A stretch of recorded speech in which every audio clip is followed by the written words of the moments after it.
Y hablábamos de la construcción de un país, de la construcción simbólica, también concreta de un país, y hablábamos de los traumas que nos genera la construcción de este país, porque en la obra pública ha anidado desde mucho tiempo, desde muchos años, el financiamiento negro de la política, el enriquecimiento espurio de algunos dirigentes, y hoy los tribunales federales de la Argentina son factor de distinto nivel de presiones y de demandas y de reclamos y un montón de causas que circulan por ahí tratando de analizar, desentrañar, juzgar y sancionar a los eventuales culpables de la corrupción vinculada paradójicamente a la construcción del país. Está con nosotros Natalia Bolosín. Natalia es abogada, es experta en anticorrupción.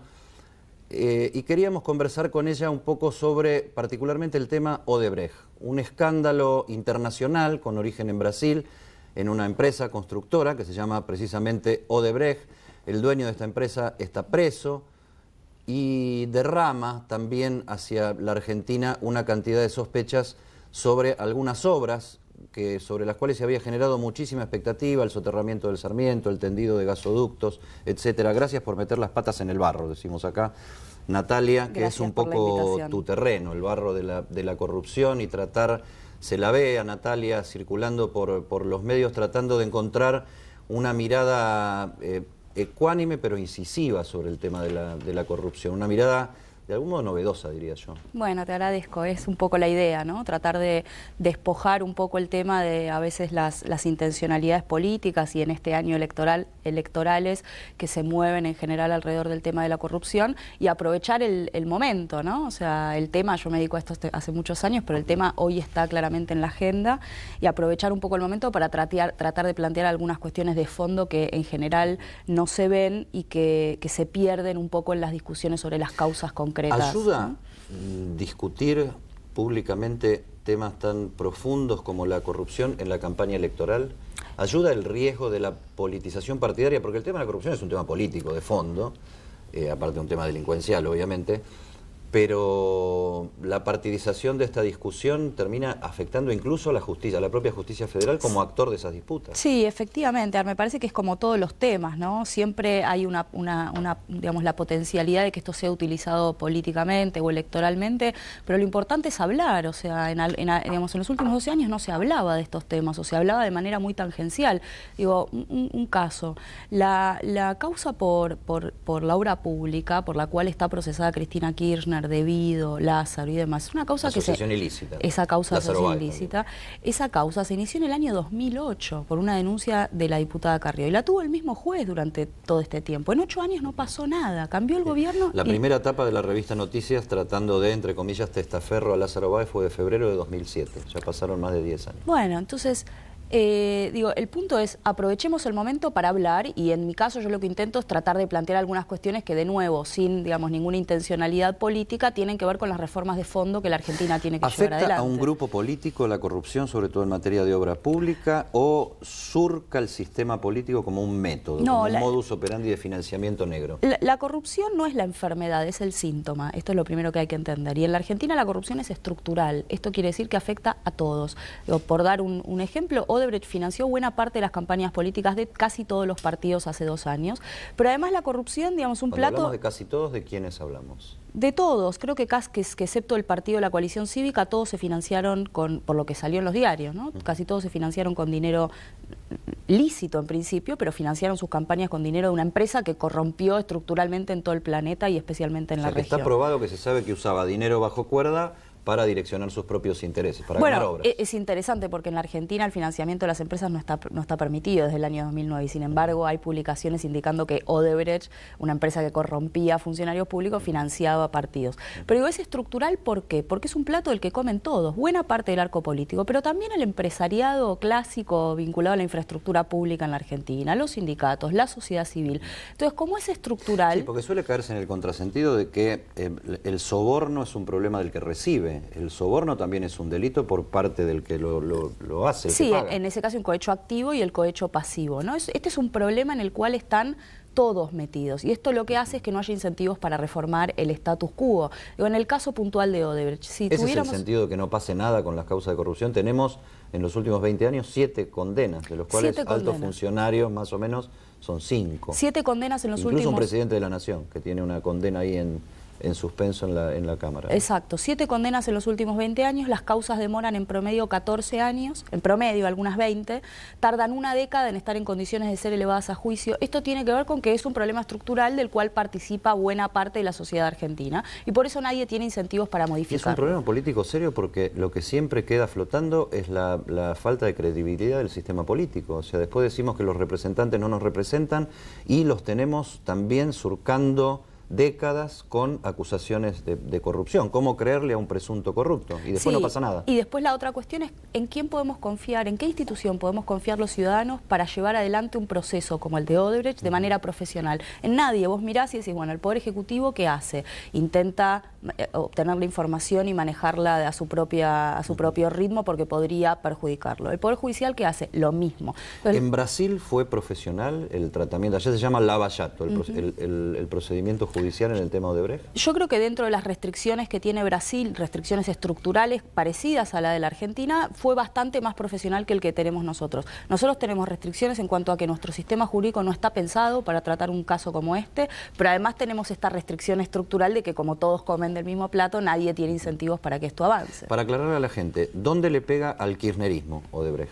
Bueno, básicamente en que los contratos fueron obtenidos durante ese gobierno y si las coimas se le pagaron a funcionarios públicos de ese gobierno, ¿no? ¿Y le pega al macrismo también? Y bueno, en principio podría pegarle porque algunas de las empresas que participaban de manera local con Odebrecht para hacerse de esos contratos eran empresas vinculadas al propio presidente Macri, ¿no? El caso del soterramiento del Sarmiento con la empresa IEXA. Por eso digo, no hay incentivos para que se avance desde ningún lugar. Entonces esto termina como una disputa como en el barro, ¿no? En el barro de la política más llana, de la política electoral. De la acusación política, vos contra mí, yo contra vos. Y nos perdemos la oportunidad de pensar un poco en cómo hacemos para cambiar esto, porque más allá de la justicia penal, lo que Argentina tiene que empezar a pensar es cómo va a hacer para prevenir estos hechos. El sistema de compras y de obra pública de Argentina, que es el agujero negro de la corrupción en la Argentina, es de los más precarios de toda América Latina y el Caribe. Nosotros hacemos obra pública con una ley de 1947, digamos. ¿Alguien puede creer que podemos hacerlo de manera transparente? De otro mundo, ni siquiera de otro país. Es absurdo. Y nadie lo ha cambiado, ni los que se fueron ni los que están. Ayer en Comodoro Pi se dio la circunstancia de esta movilización para exigirle a los jueces que actúen. No es la primera vez en los últimos años que hay movilizaciones a los tribunales federales para exigirles a los jueces que actúen. El kirchnerismo lo hizo en su momento, fue muy cuestionado. Y ayer, en el contexto de que había un acto de Cristina Kirchner, se interpretó incluso por algunos carteles y algunas demandas de la gente que decían prácticamente que esa marcha era para que Cristina y un par más vayan presos. Se le dio un sentido político también. Vos estabas ahí, pero vos sos independiente, no estás enrolada en ningún partido. ¿A qué fuiste y cómo te sentiste en este contexto? A ver, la verdad es que, para serte muy honesta, lo dudé, lo pensé varias veces antes de ir porque era evidente que esto iba a ser aprovechado, digamos, desde algunos sectores de la política, y me parece, a ver, yo no tengo ni un odio visceral, ni soy anti-K, ni ninguna cosa que se le parezca. Lo que sí tengo es un reclamo como ciudadana, como madre de chicos chiquitos que quiere ver un país distinto, para que la justicia en algún momento termine con la impunidad. Digamos, es insostenible que en la justicia argentina las causas de corrupción demoren 14 o 20 años, que haya habido solo 7 condenas en los últimos 20 años. A ver, un comunicado de la asociación, esta nueva asociación de jueces federales, la semana pasada reclamando o aportando medidas contra la corrupción. Me parece un chiste, ¿no? O sea, algunas de las cosas que ellos plantean son correctas desde el punto de vista técnico, faltan algunas... Vamos de un polo al otro, ¿no? Porque todo el tema de justicia legítima fue muy cuestionado por el intento de tratar de convertir a una parte de la justicia en militante de un proyecto político. ¿Se está dando un contrapolo en ese sentido en función del respaldo a este gobierno? Mira, a mí me parece que más allá de las etiquetas y del armado formal de organizaciones, la justicia, digamos, tiene pertenencias políticas. Y es lógico que esto sea, pues son personas, ¿no? Me parece que es razonable que haya ideología en el marco de la adjudicación de casos, siempre y cuando eso no implique avasallar los derechos o violar las leyes. Ahora, más allá de las etiquetas, digamos, tal vez sea razonable ponerles un nombre y que uno pueda identificar quién es quién, porque en realidad vos como abogado, como ciudadano, caes ante un juez y la decisión que vas a obtener depende de quién es, ¿no? Quién es, qué cree. Un tratamiento profesional del tema Odebrecht ¿echaría luz sobre esto que vos decías antes de que acá hay un problema sistémico? Efectivamente, por eso, digamos, tengo tanto interés en este caso, porque me parece que si se hiciera pública toda la información, se terminó, digamos, se terminó. Estamos todos, digamos que estamos todos. Se terminó. Yo no, pero... Exacto. Digo, la estructura de empresas que en la Argentina han sido los dueños de la obra pública en los últimos 40, 50 o 60 años, forma parte de este problema. Ellos mismos, algunos de ellos mismos lo han reconocido. Y este caso permitiría dilucidarlo. Te hago una pregunta, porque se suelen buscar soluciones espasmódicas, muchas veces mágicas, ¿no? O sea, la ley del arrepentido y la aplicación de la ley del arrepentido es como que es la gran solución. O sea, premiar la delación como manera de resolver. Yo no creo en esas cosas. Yo no creo que un tema tan profundo y tan sistémico, yo coincido con vos, se resuelva con una sola medida y con una sola ley.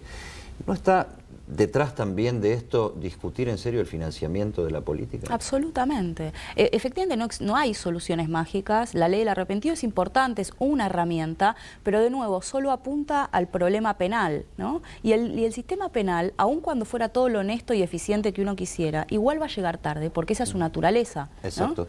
A eso iba y lo dejamos para después del corte, pero mi pregunta es la siguiente. La ley del arrepentido, sin otras leyes detrás como el financiamiento de la política, ¿no nos pone a que siempre vamos a estar llegando después del ciclo donde ocurrieron las cosas? ¿Lo hablamos después?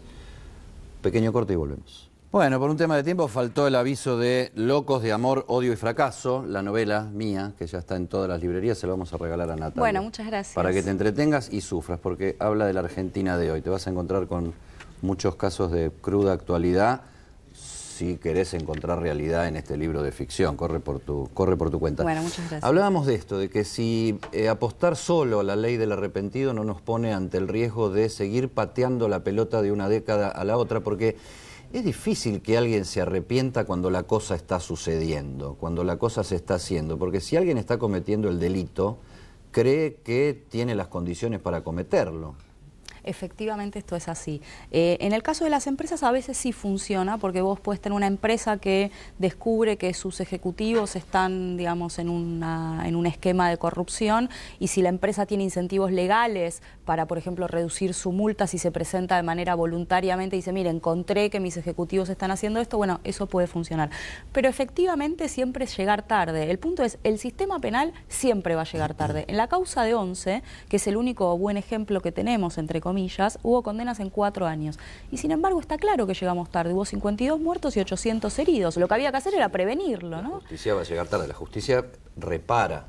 En el mejor de los casos, ¿no? En la Argentina ni siquiera ni repara, ni recupera lo robado, no hace nada de todo eso. Bueno, que digo, debiera, el sentido filosófico, ¿no? de la justicia es reparar, llega después del delito. Efectivamente. Entonces lo que Argentina tiene que empezar a pensar es en prevenir. Para esto hay como 2 esquemas bien importantes. Uno es el del financiamiento de la política, que tuvo una reforma bastante mala en el año 2009, por la cual lo que se intentó fue correr a las empresas, y lo que se hizo fue ocultar lo que de hecho sigue ocurriendo. Las empresas siguen financiando la política, pero ahora lo hacen con un bolsero, con personas, propios empleados de la empresa, que aparecen como aportantes cuando en realidad es obvio que quien aporta. Con el Diego, ¿no? Que muchas veces el 15 y a veces más. O sea, para otorgar una obra pública hay una tarifa de la que nadie habla y que parece estar incluida, ¿no? Exacto, ese es el segundo paso, ¿no? Yo te financio y después vos me das los contratos, a cambio tal vez de alguna cosa más, por ejemplo, un porcentaje. El sistema de compras públicas en la Argentina, que antes lo decíamos, es de los más precarios de la región. Otro dato, solo Argentina y Venezuela en toda América Latina Latina y el Caribe no tienen ley de compras de bienes y servicios, no tenemos organismos de control.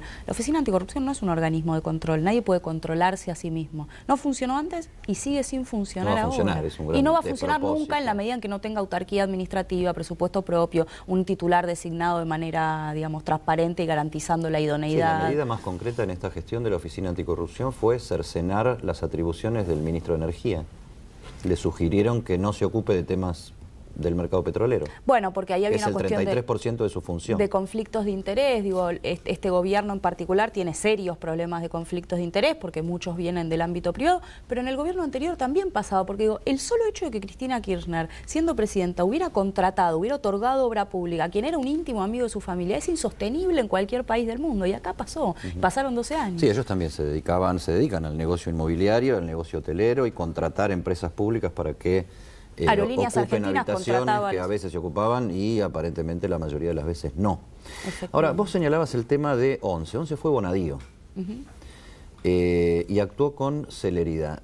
¿Bonadío está actuando con independencia o Cristina tiene un poco de razón en decirle que Bonadío actúa políticamente? Yo no voy a evaluar, digamos, las prácticas de ningún funcionario judicial. Bueno, pero ayer fuiste a la puerta del tribunal a decirle actúen.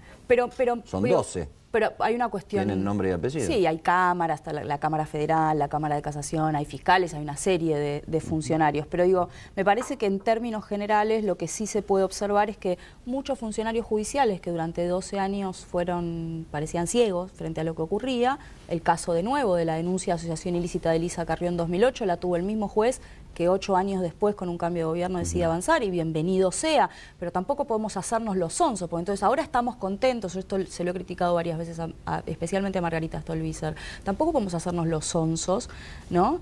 Bueno, ahora como avanzan está todo fantástico cuando sabemos quiénes son. Cualquiera que haya litigado en Comodoro Pi que hay ahí sabe quién a es la voz quién. de Aura, y avanzan cuando viene el tiempo político. Porque además lo más probable es que cuando cambie el gobierno avancen contra los que se estén yendo. Esto está también empíricamente demostrado. Hay un chequeo que se hizo hace un tiempo que lo que muestra es las causas avanzan, pedidos de indagatoria, procesamientos y demás, cuando el funcionario o la funcionaria deja de serlo. Esto da cuenta Te voy a dar mi parecer como observador desde hace bastante tiempo de temas judiciales. A mí una causa que me alumbró un poco en el modus operandi fue una causa donde el coimero fue una empresa internacional y un gobierno el coimeado, que fue el caso IBM Banco Nación. Yo veo que en la causa de los hoteles y las contrataciones, de los hoteles de la familia Kirchner y las contrataciones a empresas públicas y privadas, y en el caso Lázaro Báez, hay una matriz, mínimamente de financiamiento negro de la política, mínimamente, y después de enriquecimiento de algunas personas, que habrá que ver cuál es el límite entre una cosa y la otra. Lo que sí creo es que, por ejemplo, dólar futuro o encubrimiento del caso AMIA son una causa nueva que tiene más contenido político que otra cosa, y una causa viejísima por la que pasaron funcionarios de varios gobiernos en el encubrimiento de la AMIA, y siempre se usó de una manera, yo diría que casi extorsiva. Sí, comparto tu diagnóstico, ¿no? Me parece que además en el caso del encubrimiento de la AMIA hay una cuestión adicional, que es que hay un juicio oral en este momento en el cual, que normalmente no se cubre en los medios, pareciera que esto no existe, en el cual se está juzgando, entre otros, al expresidente Menem, a Rubén Baraja, a funcionarios judiciales que participaron de ese encubrimiento. Sí, pareciera que hay causas que tienen, digamos, que son más sostenibles que otras, y esto puede que tenga que ver con cuestiones políticas, coincido. Te voy a hacer una pregunta más social que profesional. Yo vi ayer en la cancha de Arsenal un componente mayoritariamente joven, y vi en Comodoro Pi, con excepción tuya y algunos más, un componente mayoritariamente adulto mayor. Y esto relacionado con el tema que estamos hablando, ¿nos produce optimismo, pesimismo o no tiene nada que ver? Coincido, yo observé exactamente lo mismo, y es motivo te diría que más que de pesimismo, de depresión. A mí me preocupa mucho que... A ver, es cierto que de algún modo lo que pasó en Comodoro Pi tenía un condimento político que puede haber inhibido a algunas personas a acercarse. Ayer alguien decía, en Comodoro Pi estaba la derecha y en Arsenal estaba la izquierda. Bueno, mire, yo no vengo de la derecha, yo vengo de la socialdemocracia, bueno, no tengo nada que ver con la derecha en la Argentina, trabajé en temas de derechos humanos, no me interesa estar con Cecilia Pando en una marcha, y sin embargo estuve ahí. Lo que me preocupa justamente es que algunos sectores más vinculados al progresismo en la Argentina no se den cuenta de que esta es su agenda, no la ven. Digamos, el socialismo, el propio radicalismo en algunas cuestiones vinculadas al gobierno actual que prefiere no ver, la izquierda, ¿por qué no están ahí? ¿No? ¿Por qué no está la juventud? Pero sobre todo, ¿por qué no están los sectores progresistas en una agenda que los convoca? Porque si la corrupción daña a alguien es justamente a los sectores más vulnerables de la sociedad. Esto está empíricamente demostrado, la corrupción es selectiva, elige para dañar a los grupos más vulnerables de la sociedad, justamente porque son quienes más necesitan de los bienes y servicios y obras públicas, ¿no? Los demás pagarán escuelas privadas, salud privada y demás. Sin embargo, el progresismo en la Argentina pareciera que le escapa a la agenda anticorrupción. Prestemos la atención, Natalia Bolosín, una abogada joven, independiente y valiente, porque está en el terreno más difícil, el de apuntar de algún modo contra todos, porque la responsabilidad es de todos y porque, según su criterio que comparto, en la corrupción están involucrados todos. Gracias, Natalia, por meter las patas en el barro. Léete la novela, ¿Cómo no? porque te vas a divertir y por ahí te deprimís también un poquito.